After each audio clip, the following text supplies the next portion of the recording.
A high school student is walking down the street with his phone in his hand when people stampede out of a convenience store. In all the commotion, two girls get knocked to the ground and suddenly a guy runs out of the store with the intent of killing the two girls. I don't know what happened in there, but it must have been interesting. The high schooler sees that they are in trouble and wants to help. He leaps in front of them and tackles the assailant to the ground. He screams at the girls to run away, but a sharp pain causes him to realize that he has been stabbed. At least he managed to save them with his life. He has no regrets. The guy wakes up in a strange room. At first he thinks he managed to survive and is in a hospital, but then he notices a maid who calls out to him as Cayenne. He looks in the mirror and realizes that he is now a toddler. His mother asks if he is okay. It would be normal for him to be confused since he has been in a coma for a week. He immediately realizes that he has been reincarnated into a new world. He wants to gather as much information about this world, and to start, he checks if he's a boy or a girl. The maid comes in and sees him checking his pants. She thinks he has wet the bed, so she prepares to change him. As a high schooler at heart, this is extremely embarrassing, but at least it is confirmed that he is a boy. She feeds him some soup and tries to put him to bed, but he manages to get some information from her. His name is Cayenne von Silford. He is 3 years old and is the son of a noble. The region his father oversees is near the monster forest, and it is his job to repel monster invasions when they happen. This world has magic, and when he hears this, he instantly gives up on ever trying to go back to his world. All of his relatives over there are dead, so there is nothing left for him to go back to. He already knows how to read and write and even do math. This isn't normal for a 3-year-old. Cayenne tries to cover it up by saying the maid, Sylvia, is just a good teacher. Looks like someone is getting a raise. He asks for permission to read some books about magic, and his father is delighted to see that Cayenne is so studious at such a young age, but he won't be able to use magic until he is baptized at 5 years of age. He can still try and learn, but it won't come easily until he is baptized. He gets it on his first try, but can't control it and nearly burns the house down. He manages to stop it, but then he notices his sister on the bed next to him. He's worried that she might blackmail him with what she saw, but luckily, she didn't see anything. She does, however, know that Cayenne wants to learn about the world, so she takes it upon herself to teach him everything she knows. She really loves her brother. 2 years have passed and Reina still loves her brother. It is time for Cayenne to be baptized if he is taken to the church. Along the way, Reina shows him her status window and Cayenne gets to see her stats. Among those stats is a title. Adorer of Cayenne, she really loves Cayenne, doesn't she? She can use 3 types of magic thanks to the protection she received from the gods. The protections determine what kind of magic one can use and how much of it one can use, and people can attain up to level 5 protection from the 7 gods. At the church, the priest holds the baptism and Cayenne is summoned to the god realm. He is greeted by Xenom, a Santa Claus-looking man who is the god of creation. They know of his past life, and the goddess of reincarnation is there to give him some bad news. Even if he hadn't jumped to save the girls, the guy would have tripped and been apprehended before he could do anything. Real Kazuma moment right there. But since he died doing a good deed, he was reincarnated here, so it's not all bad. All the gods have taken a liking to him and decide to grant him their blessings: the god of magic, god of life, god of creation, god of war, god of technology, god of commerce, and god of earth. After he returns, his family wants to see his status, but he is hesitant to show them. He runs out of the room and hides to see his status. It's a good thing he hid. He has level 10 protection in everything. The cap is supposed to be 5, but I guess that's what happens when you have as much charisma as Cayenne. He has a skill that allows him to hide his real status, so he uses that to conceal his power. Later, he is sitting with his family and decides to show them his status, but he didn't do much of a good job hiding it. His stats are still incredible. He is already stronger than the strongest people in this world. His father is a smart man. He orders everyone there to never tell anyone else about Cayenne's stats. It could become a national incident. Later, Cayenne is in his room with a summoning magic book. He tries to summon a fluffy animal to play with, but ends up summoning a demon. Probably should have thought that one through better. Now his friends are in danger, but he manages to unsummon the demon. He lives to see another day, and what does he want to live to become? An adventurer. After announcing that he wishes to become an adventurer, his father promises to get him a tutor to help him learn. He is sitting on his bed wondering what his teachers will be like, and when he hears voices outside, he is really excited to meet them. I don't know when he learns how to do this, but I guess he can teleport now, but he isn't too good at it and ends up falling off the roof. He crash lands on the 2 girls in the most anime way possible. The girls are Millie and Mina, and they are his new tutors. Nina is a D-rank adventurer and Mina is an elf mage. They are worried about being disrespectful to nobles, but Cayenne tells them there is no need to be so formal. The 2 of them are to teach Cayenne for the next 3 years. They move outside to begin lessons and start with swordsmanship. Millie asks Kyan to demonstrate what he can do, and he can sure do a lot. He might even be better than Millie already. Millie doesn't want to lose to a 5-year-old, so she challenges Kyan to a sparring match and casually mops the floor with her. Nina tries to teach him the basics of magic, but he has already learned all of that. Moreover, he can perform magic without a chant, and it is incredibly powerful, too powerful in fact, the mansion may not be able to handle him. They ask for permission to go outside so that he doesn't blow everything up and head into an open field. Nina asks him to try an intermediate spell on the boulder, and Kyan, he blows everything up. Good thing they left the mansion. Despite all the powerful magic, he still isn't tired. He is a monster. His power is boundless, and now that he is here, the world will know Kyan. A killer bunny attacks them, but Kyan takes it out effortlessly. He stores his body in his item box. He wants to hunt some more, so Nina uses detection magic to locate some more enemies. Kyan finds this amazing and wants to try, so after a brief explanation, he's able to do the same thing, but better. They find a bunch of killer rabbits and begin to dispatch them. One of the rabbits runs into the forest to escape Kyan, but as he attempts to run after the rabbits, he is stopped by his tutors. That forest is very dangerous and has countless monsters in it every few decades. The monsters attack the city, which is why the city is so fortified. The next day, they head to the guild to get some info about the monsters they will be facing. In the guild, Kyan falls in love with the receptionist's dog ears. Then the good mood is ruined by a jerk who just had to go and make trouble. He attacks Millie for no reason and gets his friends to hold Nina. As you would expect, Kyan doesn't take too kindly to this and proceeds to slowly beat this guy up. Must be embarrassing to get punked by a 5-year-old kid. The other guys don't seem to be too smart because they see Kyan catch a sword with his fingers and still think they have a chance. After the guys have been thrown out, they continue their training. It has now been 3 years and Kyan is now 8 years old. Millie and Nina decline to extend their contracts, but I don't blame them. At this point, there isn't much they can teach him anymore. Kyan wants to give them a parting gift, so he heads into the dangerous forest to get some materials. He casually defeats a bloody ogre and an earth dragon, but keep in mind, these are monsters that would normally require an army to defeat. All the commotion he causes makes the soldiers think that the monsters are attacking, but when they arrive to fight the monsters, all they find is the crater left by Kyan. The next day, he gives Millie and Nina his gifts, bags that operate like item box. However, these can fit an entire mansion in them.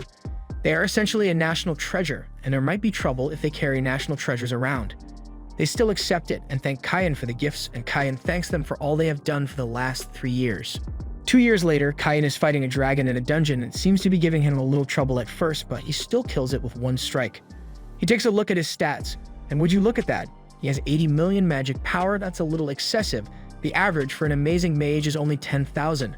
Later, Kyan is heading to the capital for his debut, and his father asks him to stay alert in case they are attacked. He uses his detection skill and locates a battle happening 3 kilometers away. Some people have been cornered by orcs and need help. They send their knights to help, but they won't make it in time, so Kyan uses wind magic to run ahead and save them. At the scene of the battle, the soldiers are being decimated by the orcs. They desperately try to defend their carriage, but they are going to be killed. That is, until Kyan shows up and uses his wind magic to cut them up. The orcs never stood a chance, and in an instant, they are reduced to nothing. Kyan approaches the injured guards and uses area heal to help them recover. He can't do anything about the dead though, so he stores their bodies in his item box to have them buried. His father arrives and recognizes the crest on the carriage. That is the crest of the Duke, and in the carriage are Silk and Tellus. They both saw everything Kyan did and instantly fell for him. They're already talking about marrying and spending the night with him. Kyan's got game. They are heading to their own debut in the capital. So they drag Kyan into their carriage and commit the most unholy acts. They hold hands and sit together. The envoy takes a break, but as Kyan tries to escape, Silk and Tellus pull him back. They want to sleep in the same room tonight. Kyan's father thinks it is inappropriate, but he can't argue with the Duke's daughter. He at least tries to preserve their innocence by getting separate beds, but the girls just join them together, making one big bed. Kyan couldn't sleep for even 1 second. When he finally arrives at the capital, he is greeted by the knights and has an audience with the Duke. For his great accomplishment, he is awarded a mansion and a large amount of money. He is also given the title of Baron. There is some pushback on the decision, but Kyan is quite literally better than everyone there, so there isn't much that they can say against it. Later, the Duke and Silk's father meet with Kyan. They have one simple request, or two rather. They want Kyan to marry both of their daughters because he held hands with them, and it doesn't make things better when they hear that they slept in the same bed. Kyan ends up agreeing. Look at this guy, already got 2 wives and he is only 10. The gods summon Kyan again and he has some questions about his stats. They agree that his stats are inhuman. He is most likely the strongest human on the planet. He might as well be a demigod. They do have one request for him though. They want something to do, something entertaining. They want Kyan to create a game for them. Later, Kyan is in a clothes store with his sister. He is incredibly uncomfortable in there. So he runs out and ends up running into a cat girl he knows named Parma. Her uncle, Temenis, owns the shop which she is training at and walks out to see them. He calls Kyan adorable, but when he finds out Kyan is a noble, he is extremely apologetic for his comment. Kyan doesn't mind though. Kyan asks to look around the shop and then makes a proposition to Temenis. He wants to make a game with him. He shares the idea and leaves a gold coin as payment. As he leaves the store, Rain is standing there mad that he ran out of the store. She wanted to show him her dresses, so Kyan promises to look at all her dresses when they get home. At home, Raina puts on a personal fashion show for Kyan, and she does look wonderful in all the dresses. But then she wants Kyan to try them on. Luckily, he is saved by the news that Temenis has finished the prototype. He heads over to the store and inspects the game. It is just as he wanted it to be. Temenis believes that the game will catch on really quickly, so he wants to present it to the god of commerce. When one does this, it is essentially a copyright, so no one can make a similar product for 3 years. After the contract is completed, the gods enjoy playing the game with one another. Kyan comes up with the idea to make 2 separate versions of the game, one fancy and one affordable. The fancy set will be sold to the nobles because they wouldn't like buying the same things as commoners. He throws down a handful of gold coins as an investment into the project. Meanwhile, his debut is about to begin. He walks through the hall and finds Silk and her father. Kyan uses his sly tongue to charm Silk. He is way too good at it for a 10-year-old, and her father isn't very happy about it. He later meets the king and Tellus. He also charms her with his words, and Kyan's game is going through the roof, but the king is also not happy about this and asks to see Kyan later. Afterwards, Kyan is talking with Silk when another kid and his friends come up to talk to her. The simp is strong with this one. He gets offended that Kyan is talking with Silk, and when Kyan mentions Baron in his name, they think he is the son of a baron, while they are the sons of viscounts. They want to take it outside and battle Kyan. They begin their battle, but their spells wouldn't be able to do anything to Kyan. It may look weak, but this is what is normal for a 10-year-old. Kyan is just an anomaly. They get tired of the misunderstanding and explain that Kyan is the Baron. The kids realize that they have no chance against him after they realize who he is. Now these guys are smart. They know when to back off. Silk says she will keep everything a secret if Kyan goes on a date with her. But Tellus comes over and overhears, so Kyan promises to go on a date with her too. But the king is there too and really wants to have that man-to-man talk with Kyan about how he will treat Tellus. Kyan gets the keys to his mansion, but it is pretty run down. It looks terrible. Looks like it's time for a cleaning montage. Oh, he just used magic. Kyan clears out all the dirt, repairs the building, and even remodels with magic. He is making this really easy. Sylvia and some other maids come over to help him clean up, but there isn't anything to clean, not a single speck of dust. The maids instead prepare to receive Kyan's things while he heads home to meet his stepbrothers. Unlike most stepbrothers, they are really nice. They aren't even jealous that Kyan got to be a baron before them. They're just happy for their little brother.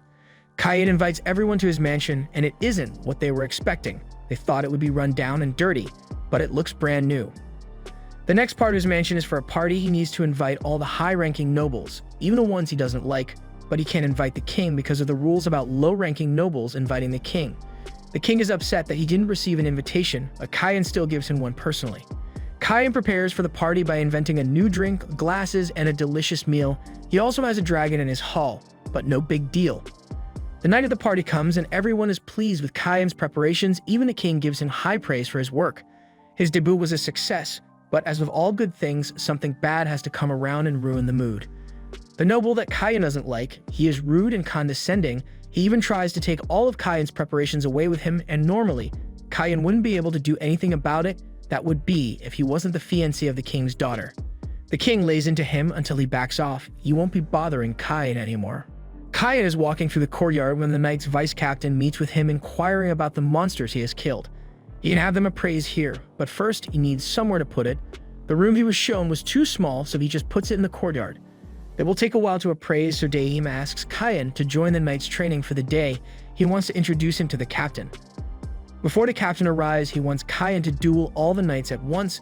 They are a little hesitant to point their swords at a child, but he has the skills to beat them, so their hesitation fades. Before anything can happen though, the captain shows up to stop it. From her perspective, the knights are attacking a defenseless boy, but when she realizes it is Kyan, she herself wants to fight him. Cayenne and the captain clash at supersonic speed. She's a master sword person, so she is able to keep up with Cayenne. She also happens to be a battle maniac, so after losing to Cayenne, she is smitten and asks him to marry her. Hold up, we need to get Chris Hansen in here. It was cute when it was Silk and Tellus, but this is messed up.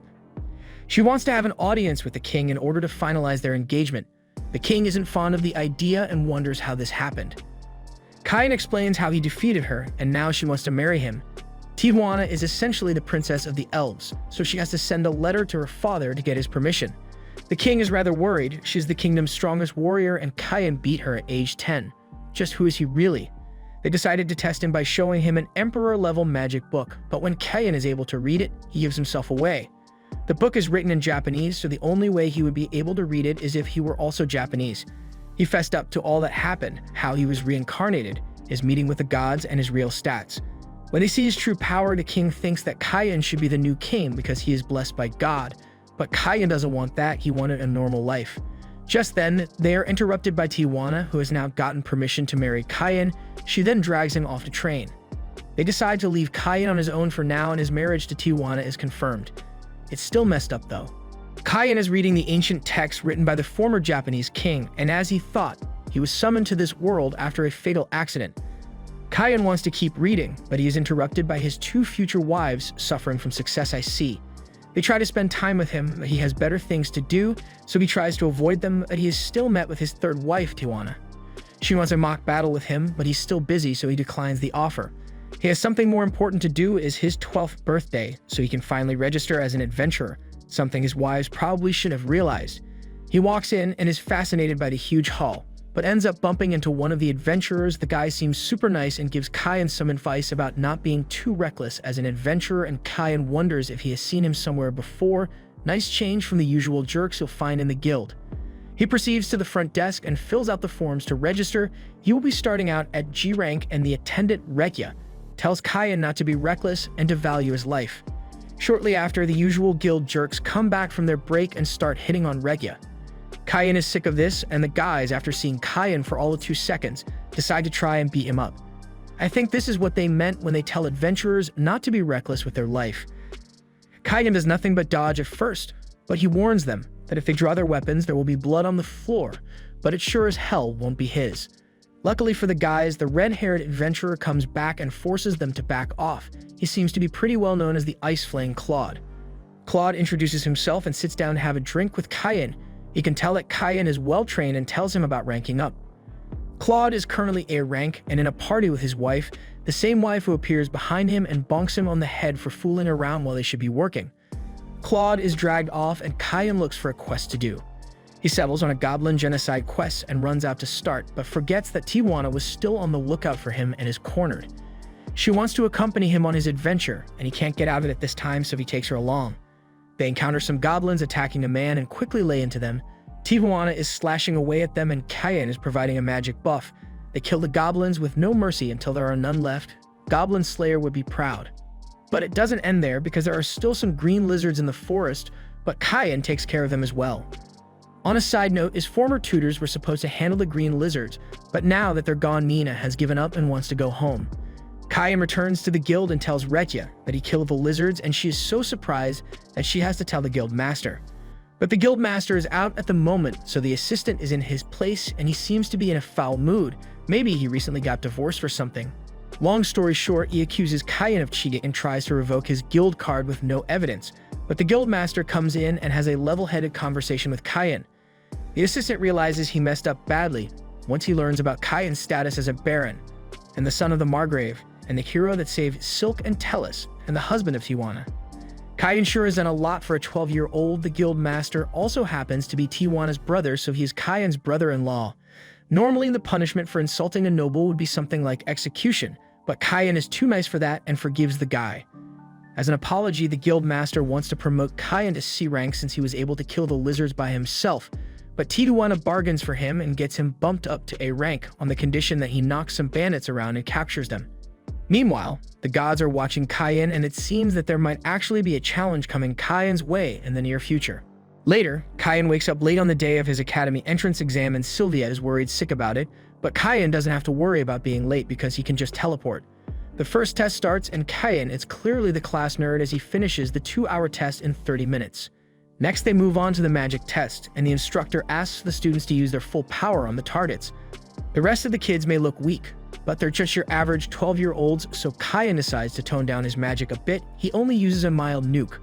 The instructor now needs to go make sure that Kayan didn't kill anybody, so she instructs the students to head to the swordsmanship test. The examiner for the swordsmanship test has brought a rank adventurers to test the kids, and among them is Claude. Claude recognizes Kayan and challenges him to a mock battle, and they duke it out on fairly matched grounds, which is quite impressive for Claude. The examiner tells them to stop because they are discouraging the others with their display, and Kayan is sent home for the day. But he is later summoned by the king since there is still the matter of Kayan nuking the exam area. Someone has to pay the repair bill now. The next day, the results are announced and Kayan is predictably at the top of his class. Rainey spots him and runs over to hug him and tell him about the speech he has to give. In the auditorium, Kayan is called up to give his speech and he is able to deliver it without much trouble. But then the king shows up and gives a slight warning to Kayan. They get to pick their fields of study, and Kayan decides to pick nobility, adventuring, magic, and magic items since they aren't limited to one. On the first day of school, some students are already bullying the commoners. They are bullying a girl that Kayan knows, so he intervenes, but Silk and Tellus aren't too happy about him being friendly with another girl. Kayan hears a voice in his head and follows it to the library, where he meets a man who knows he's a reincarnation from Japan. The man is Yuya, the first king of the kingdom, and even though that was 300 years ago, he still looks as young as ever. He has met the gods before and decided, you know what, I want that, so he made his own world and became its god of creation. The other gods asked Yuya to train Kayan for him to get even stronger, but Kayan thinks he is already too strong as it stands. But in terms of power, if Kayan is a gun, then Yuya is a thermonuclear anti-continental ballistic missile. There is still a lot you can learn from Yuya. He needs to grow stronger to defeat the evil god who caused war and destruction in the world, Eren. Yuya managed to seal him before, but now the seal has begun to break and will soon release Eren. And unfortunately, since Yuya is now a god, he can't interfere in the problems of the world, even if said problem is another god. Kayan must now begin his training, so Yuya teleports him to the edge of the island and tells him to make his way back to the mansion and raise his level. Kayan is level 300, but for this world, those are rookie numbers. He's got to bump those numbers up. A year here is only a day back in the other world, so he has plenty of time to fight his way through the forest. Back in the other world, Silk and Tellus are looking for Kayan. They haven't seen him all day, and neither has Sylvia. For Kayan, he has already been stuck in that forest for months without sleep, and everything keeps trying to kill him. He hears a wounded animal, and in his delirium tries to finish it off, but comes to his senses in time to stop himself. He uses the last of his magic to heal the animal and then collapses from exhaustion. While he was out, the animal protected him from the monsters that kept trying to kill him. Kayan names it Haku, and now he has a friend, the first thing that hasn't tried to kill him in this world. They fight, and fight, and fight some more, and now Kayan is 16. He has finally made it back to the mansion, and he meets Yuya. For a teacher, all he did was throw Kayan into the forest, but if it works, I guess it works. Yuya notices Haku next to Kayan, and is surprised that Kayan was able to get a holy beast as a companion. Kayan's training isn't over yet, however. He still has to train under another guy, Durain. But even after 4 years in the forest, Kayan still isn't a match for the people of this world, so Durain knocks him out immediately. Kayan wakes up a day later in Durain's house, and Durain's wife, Ruri, has made a delicious meal for Kayan, which he immediately scarfs down since he hasn't had good food in 4 years. Kayan's training continues, and he is gradually growing stronger by the day, but he still isn't strong enough yet. He has to fight Eren, who used to be the god of amusement, but one day he took it too far and started a death game and had to be banished. Yuya lost his friends in his fight against Eren, and those friends were Kayan's parents. They were summoned to fight Eren, and both of his parents sacrificed themselves to seal Eren away. Kayan finally becomes strong enough to beat Durain and heads back to Yuya, who accepts that he has gotten stronger. With that, Kayan returns to his world, but before that, Yuya turns him back into a kid because in the original world, it has only been 5 days. It would be a little strange if he came back looking that old. He also takes Haku and a baby dragon, Jin, with him. He is back stronger than ever, with a wolf and a dragon and 5 years of trauma. Kayan reports to the king to explain his disappearance over the past 5 days. He tells that he was summoned by the first king and made to train for the past 5 years. They are shocked, but what else can you expect when you're dealing with Kayan? They inform him that while he was gone, a quest came in for him from the guild, and if he doesn't accept it, his registration might be cancelled. He rushes to meet the guild master to inquire about his registration being cancelled, and he reminds Kayan that he was promoted on the condition that he would beat up some bandits, but he is yet to do so. He promises to get on it right away and teleports to the location of the bandits. He spots them attacking a caravan and soon realizes that the people being attacked are his friends. He heals Millie and then proceeds to beat up the bandits while trying really hard not to kill them. It has been a while since he has seen Millie and Mina, so they don't know about all the things he has done since parting ways. He is an A-rank adventurer already and a baron as well. He is practically a good digger's dream. They head to the guild to complete the quest, and some more usual guild jerks start harassing Millie and Mina. And this time, Kyan might have been prepared to kill them, but Claude steps in. Millie is actually Claude's little sister, so they decide to sit down and have some drinks. Millie and Nina start to talk about everything they have seen Kyan do since they started tutoring him. And when they bring up their national treasure magic bags, Claude's wife really wants one too. She normally doesn't behave like this, she is just drunk, so she will be fine by tomorrow. But speaking of tomorrow, Kyan has been absent from school for a week now, and he has to prepare for class tomorrow. In class, Kyan has now been banned from using magic on the school grounds. Due to that mild nuke incident, he will just pass the class by default, but he is not allowed to participate. Next is the sorter class, and Claude and the others have been brought in to teach the class. But they've made a plan to get Kyan to stand out in his class. They are going to make sure everyone knows how amazing Kyan is. Kyan also really wants to fight Claude, but he keeps getting pushed to the back of the line by the other students, and just when he's about to get his turn, time runs out. Kyan is really upset about not getting to do anything, so he goes to blow off some steam by nuking the forest, but he attracts too much attention and the people think it is a monster attack. Kyan really needs to tone down his nukes. The next day, Kyan's class is studying summoning magic, and this time Kyan gets to participate with the rest of the class. Everyone begins summoning their beasts, and some are actually pretty impressive, but when Kyan's turn comes around, he flat out summons the Prince of Darkness. At first, the Prince of Darkness behaves rudely towards Kyan since all he sees is a human, but once he takes a look at Kyan's stats, he realizes he is the inferior one and submits to Kyan. Whatever Kyan wants, whether it is to destroy a nation, commit genocide, or get BMW drivers to use their turn signals, he will do it for Kyan. He is called Sith, and if Kyan ever wishes to destroy a nation, he will be there to offer his assistance. Seth disappears, but the fact that Kyan summoned the Prince of Darkness quickly reaches the ears of the royal palace. At this point, they are used to Kyan's craziness, but the Prince of Darkness could destroy the capital with his eyes alone, so Kyan must have gotten way stronger to be able to summon him. Kyan shows them his status, and he is now classified as a demigod. He could easily destroy the world if he ever wanted to do so, and if he asked, the king would hand over the kingdom to him.